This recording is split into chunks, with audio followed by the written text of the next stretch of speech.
इच्छाशक्ती, विल पॉवरचा चमत्कार. निश्चयानं संकल्प, निश्चयानं आत्मसंयम. बेस्ट सेलर पुस्तक. विचार नियमचे रचनाकार सरश्री.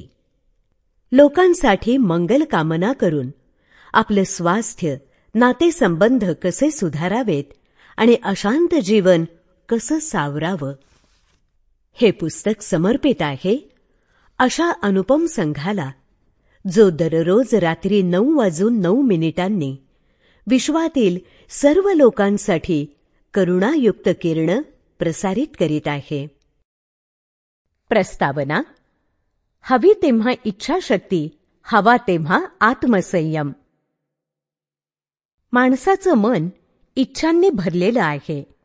किंबहुना माणूस इच्छांचा निर्माता आहे. आजूबाजूच्या घटना, दृश्य पाहून, तर कधीकधी आसपास असलेल्या लोकांकडे पाहून त्याच्या मनात इच्छा निर्माण होतात. परंतु त्याच्या सर्व इच्छा पूर्ण होऊ शकत नाहीत. फक्त अंतःकरणापासून जे हवं असतं त्याच इच्छा पूर्ण होतात. या अंतरंगातील शक्तीला इच्छाशक्ती म्हणतात.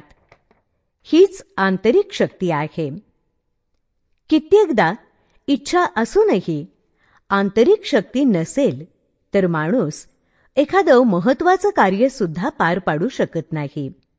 उदाहरणार्थ, जास्त अभ्यास करणं, सकाळी लवकर उठणं, जिभेवर ताबा ठेवणं, शरीराचं वजन संतुलित ठेवणं, उद्दिष्ट साध्य करणं इत्यादी. यासाठी त्याला आपली इच्छाशक्ती वाढवावी लागेल, तरच त्याची स्वप्न साकार होऊ शकतील. केवळ एखादं कार्य पूर्ण करण्यासाठीच नाही, तर अनावश्यक इच्छांवर नियंत्रण ठेवण्यासाठी देखील इच्छाशक्तीची गरज आहे. त्यासाठी रागावर, इंद्रियांवर, भावनांवर, चुकीच्या सवयींवर आत्मसंयम ठेवावा लागेल. हा आत्मसंयम येण्यासाठी आंतरिक शक्तीची गरज आहे. चला तर मग ही गोष्ट एका उदाहरणाद्वारे सखोलपणे समजून घेऊ की कसं आपण हवं तेव्हा इच्छाशक्ती वाढवू शकतो आणि हवं तेव्हाच आत्मसंयम राखू शकतो. एका वर्गात 2 विद्यार्थी होते. ते अभ्यासात हुशार होते, पण खेळांमध्ये पारंगत नव्हते. एके दिवशी शिक्षकांनी वर्गात येऊन जाहीर केलं की यावर्षी जी मुलं खेळात प्रावीण्य मिळवतील त्यांना विशेष पुरस्कार देण्यात येईल.